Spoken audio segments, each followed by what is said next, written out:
Welcome to Mayo Clinic Q&A. I'm Dr. Helena Gazelka. We all know that the COVID-19 pandemic has disrupted all of our lives, and we feel stress and anxiety as we all try to navigate a new normal. And we're all thinking about how can we better cope in these unsettling times. With me today to discuss some of these issues is Dr. Craig Sawchuk. Dr. Sawchuk is the Division Chair of Integrated Behavioral Health at Mayo Clinic. Hello, Dr. Sawchuk. Hey, how you doing? Doing well. How are you? Good. I'm doing well. Thank you for having me on today. Wonderful to have you. Thanks for being with us. I understand that you have a couple of key recommendations that you like to share to assist us in managing during the stressful time. We're all experiencing major changes in life and the way that we live our lives right now. And I'm wondering if you could talk a little bit about those three recommendations. Yeah, so when we think of what we're dealing with right now is uncertainty really is the gasoline on the fire of stress right now. And, where we're at this point, we usually recommend at least three things to just help to get people on the right track. And these are some things that are very controllable for us to do. They're very actionable items. So the first thing that we recommend is actually just maintain a normal or a daily routine. I mean, now we may have to redefine what that new normal routine is, but we're talking here about the basics. This is just like structure to the day, waking up at the same time every day, actually having a shower and getting dressed and having good meals during the day, going to bed at the same time, just keeping that intact. The second thing that we recommend is refilling the tank. So this is where we think of things like relaxation skills, can be helpful, exercising, maybe giving your brain a little bit of a workout, trying to learn, some new things, doing things that we actually really enjoy. And then the third and final thing, we talk about connecting and functionally disconnecting at the same time. So what we mean by connecting, this is where we're social animals. It's so important for us to connect to others. We may have to do things a little bit differently now, and being respectful of social distancing. So this is where texting, phoning, video conferencing are really good. But we also want to make sure that we are functionally disconnecting as well. We're all marinating in the media right now, whether it be news or social media. So it's really good to set some boundaries on that. And we usually recommend maybe about 15 minutes up to a half hour, once to twice per day. Will keep you informed, but not overwhelmed by everything that you're seeing. Well, those are good suggestions. And I admit that even I can fall prey to some of those. My friends and I are always joking about how we're working in our yoga pants much of the time. So a little bit of a departure from our normal. I have found that the exercise can be particularly difficult if you're living in a cooler climate and you don't have your gym to go to. So it does require some creativity, doesn't it? Yeah, definitely. And you certainly don't want to see me in yoga pants. So that's be a very disturbing image. But yeah, adapting our exercise routines and even just movement. I think that's one way to look at it as well, to just try to look at different ways that you can be active, during the day. So like, for example, if you need to go to the bathroom, go to the one that's the furthest away in your home. Still get outside, if you can, maintain healthy social distance, but maybe tinkering in the yard, going for a couple of brief walks, during the day, even doing some brief resistance training around the home, just kind of staying loose, but maybe just spreading out our physical activity. It doesn't necessarily have to be a 20 to 40-minute aerobic workout. Sometimes even standing at the kitchen counter with the computer is a nice break from sitting. Yeah, definitely. Craig, let's talk a little bit further about ways that people can navigate this new world that we're living in a little bit better. So much of what you just talked about, but maybe a few more specifics. And I'm thinking particularly about how we can keep our thinking in check. I think this is a stress-inducing time for everyone. There's anxiety about how long will this go on? Will I be able to buy toilet paper and food for my family, etc. And I'm wondering how you would advise people to deal with this. Right. Because as we talked a little bit earlier on about how much uncertainty has impacted us, then we think of just these disruptions in, again, our schedules and our normal routines, many of the things we would ordinarily do to navigate our life. And as we are seeing around us in our own family, in our communities, and among our colleagues as well, all of a sudden experiencing new stressors. People that have been living paycheck to paycheck, suddenly the bottom has fallen out on that as well too. So if we think what happens, to the brain, whether we like it or not, as humans, we're naturally hardwired to pay attention to threat. And there's a lot of threat going on in the world right now. So just think about our limbic system, which is the fear center of our brain, is almost overly focused in on that threat right now. And it is, to some degree normal, that we should experience, some anxiety and worry and stress and uncertainty. So we're not aiming for, like, don't worry about this at all, or just think happy thoughts. We just have to really work with our thinking. And if you think about it, as emotions get cranked up, the flexibility and our ability to problem solve actually goes down. So we really have to be able to work on that and kind of resetting the balance. There are a couple of ways that we look at when the brain becomes anxious, where does the thinking go? And there's really three things that tend to happen. One is we tend to think of the worst case scenario. So when we start to worry, it's kind of boring to think of, well, this will be minor. No, the brain, when it's really anxious, will go more towards those worst case outcomes. Secondly, we tend to feel like those worst case outcomes are really likely to happen. So that sense of imminent risk or vulnerability. And then third is we tend to doubt actually our ability to cope. We really underestimate our ability to cope or recover, from adverse outcomes. So we actually really have to work hard to regain flexibility in our thinking. That's great. Craig, I think that for many people, those fears become particularly poignant in the middle of the night when they can't sleep. Yeah. And I'm wondering, do you have recommendations for how to manage those and get back to sleep? Yeah. Well, it's great been working with Mayo Clinic Radio. We probably have a number of podcasts on how to manage your sleep, but certainly we're not immune to this. So as I mentioned a little bit earlier on, with sleep in particular, try to maintain a normal routine. This is not a spring break or anything like that by any stretch of the imagination, but do our best to maintain a normal and healthy sleep routine. We really strongly encourage at least a half hour to an hour before your targeted bedtime. That's where you want to go into this kind of washout routine where you just eliminate any electronics, get the lights down low, do some relaxing things, maybe even having a relaxing, shower or bath and get changed into your comfy clothes and go to bed. And at any point in time during your sleep window at night, let's just say my sleep window is between 10 p.m. and 6 a.m. in the morning. If at any point in time during that sleep window, you find yourself laying awake for longer than about 15 to 20 minutes in bed, get up, go into another room, like a living room or a family room, stay in a sitting up position, and do really boring things. So like relaxation, listening to light music. No Netflix. No Netflix, I know. So you got a lot of habits you got to work on, I know, between probably now and the next time we chat. But do things that keep that brain in lower gear. And then when you start to feel sleepy, not tired, but sleepy, so your eyes are really heavy and you feel like your head is bobbing, that's a good sign to go back to bed. Another thing that we encourage and want people to be mindful of, try to do your best with staying active during the day. Sometimes napping is just something to do. It's kind of like a filler, but what it can unfortunately do is it can disintegrate our sleep schedule at night. So really try to do your best to consolidate your sleep in the evening. That's great.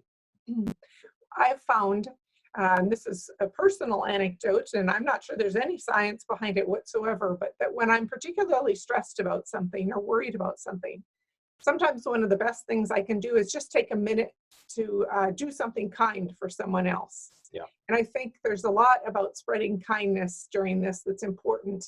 because we are going to come out the other end of it, and how we managed it during that time is particularly important. So sometimes sending a text or a card to someone, or purchasing something that you know your neighbor needs, can be helpful.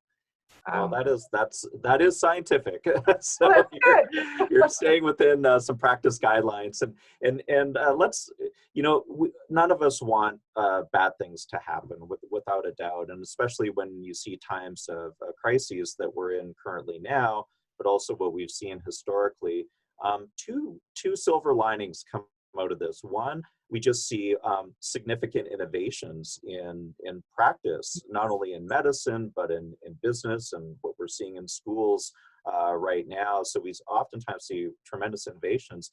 But the second and more important thing that comes out of times of crisis is altruism. You see kindness, you see people doing kind acts for others. And remember, Helena, we were talking just a few moments ago about the fear center of our brain kind of getting lit up, and we become overly focused in on that negative information.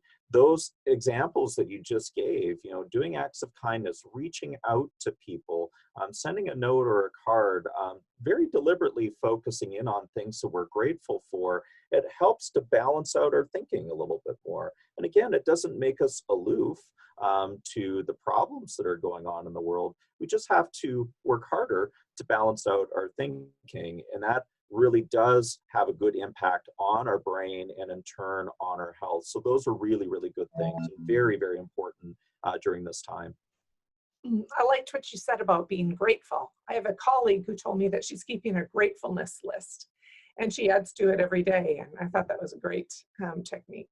Yeah, sometimes like when we think of doing things like a checkpoint on gratefulness, or there's other like mindfulness or even relaxation things we can do. I think a helpful analogy for people to keep in mind is to think it through like a pressure release valve. So maybe if you have like just even a few moments spread throughout the day, even if it's for 1 to 3 minutes several times during the day, that might be a really healthy way to release some of the tension, some of the stress. It can help us stay more grounded in the present moment and to refocus on the things that we can control. And in turn, doing those things actually throughout the day may help us a little bit later in the evening with being able to settle our body and our mind and be able to sleep better at night. That's great. Craig, we've talked a lot about what people can do, but obviously this is a different situation for different populations.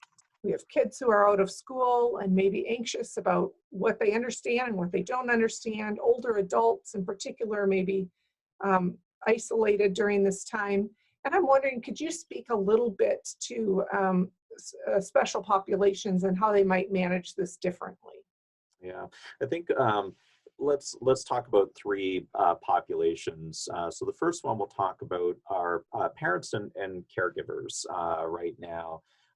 We ask our parents and caregivers already to wear a lot of hats, and now they're being added to now being a stay-at-home teacher, an activity planner, and probably to some degree being a therapist, to their kiddos, as well too. So from a parent and caregiver perspective, now is not the time to be a perfect parent. Now is the time to be an okay parent. A lot of people are sighing in relief right now. Yeah.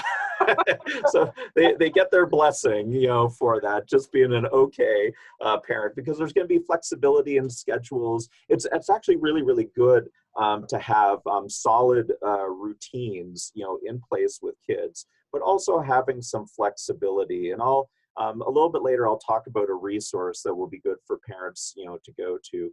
It's also knowing that you're human as well. So especially in situations where you maybe have two parents or a couple of caregivers in the home, communication, staying on the same page with things, trading off so we can give each other a little bit of respite care.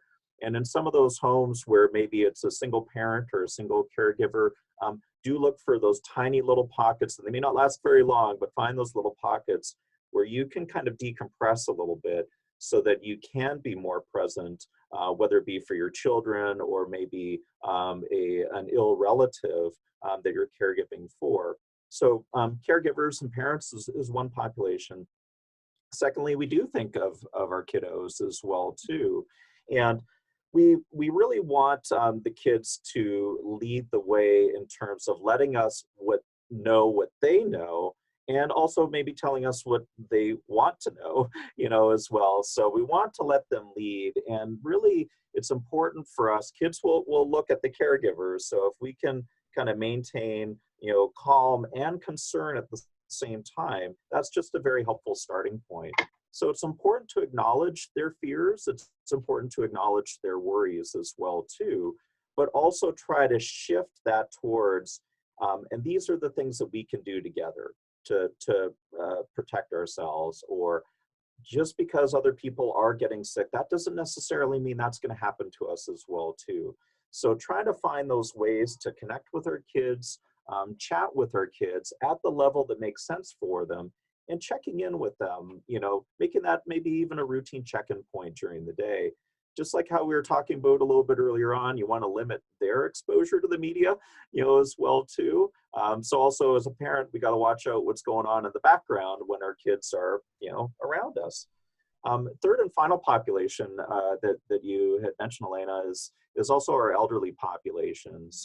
These are folks that already are at more vulnerability for being socially distanced or isolated, and this is being amplified right before us. And on top of this, many of our older folks fall into a higher risk category as well too, so we can imagine the fear increasing. So this is where it's really important for us as family members and as neighbors and folks in our community to make sure that we are reaching out to them, the ones that we know, on a routine basis, just to make sure that they're doing okay, but also be willing to help out to get them the things that they need, whether it be food or groceries or supplies, or maybe even sometimes their medications. And there's safe ways that we can do that, going by and to their home, knocking on the door, leaving a care package. Of course, you want to let them know that you're coming by. So we don't want to scare anybody, right? Right. So make sure that they know ahead of time we're coming by, and leaving stuff for them as well, to still maintaining healthy distance, but hopefully providing some lifelines that they may need. Sounds like some great projects for our children as well, and ways to get them involved with elderly neighbors, perhaps. Right. So a resource that I had alluded to a little bit earlier on for parents and caregivers, I would really recommend two websites. One is understood.org, and this is a great website that gives ideas about maybe some ideas for schedules during the day. What are some different things that folks can do, but also has some great talking tips for parents to be able to chat with kids at different developmental age levels. That's a really good resource. Another really good resource is healthykids.org. That's a great one for parents and caregivers as well, that can help give people some corrective information, but also some additional talking points and some tips for managing being a caregiver during this time. Oh, those are great, Craig. So understood.org and healthykids.org. Yes. Wonderful. Thank you. Great. Thank you so much for being with us today, Dr. Craig Sawchuk, giving us some great tips for coping and helping our family members, our neighbors, our friends, and our colleagues to cope during the COVID-19 pandemic. Do you have any last wisdom to share with us?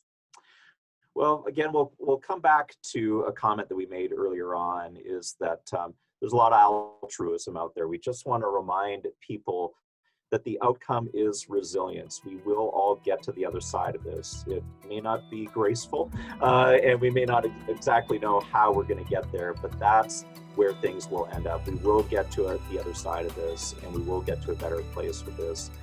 Just keep doing what we can do to try to keep a positive attitude, to stay optimistic, and to help out your family and your neighbors. Oh, that's wonderful. Thank you for the recommendations and the words of encouragement, and for your time today, Dr. Sawchuk. Great, thank you. Thanks for having me on today. Mayo Clinic Q&A is a production of the Mayo Clinic News Network and is available wherever you get and subscribe to your favorite podcasts. To see a list of all Mayo Clinic podcasts, visit newsnetwork.mayoclinic.org. Then click on Podcasts. Thanks for listening, and be well. We hope you'll offer a review of this and other episodes when the option is available. Comments and questions can also be sent to Mayo Clinic News Network at mayo.edu.